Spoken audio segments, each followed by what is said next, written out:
सर्वप्रथम मी माझे नेते लोकनेते माननीय अरविंदरावजी चव्हाण साहेब यांना धन्यवाद देतो।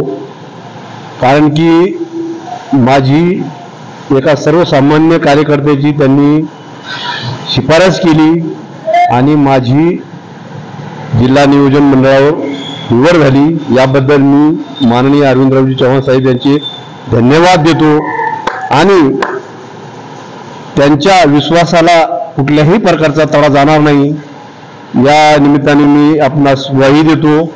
त्याचबरोबर जे आमचे राष्ट्रवादी काँग्रेसचे पदाधिकारी आहेत यांना सोबत घेऊन या पदाला आपण निश्चितपणे न्याय देण्याचा प्रयत्न करू।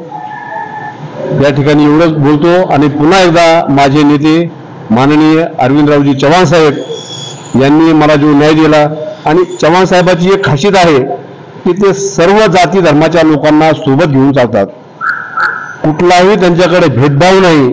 म्हणून आम्ही आज त्यांच्या पाठीशी खंबीरपणे उभे आहोत। यापुढेही अन्नाच्या पाठीशी आम्ही खंबीरपणे उभे राहू एवढं या ठिकाणी सांगू।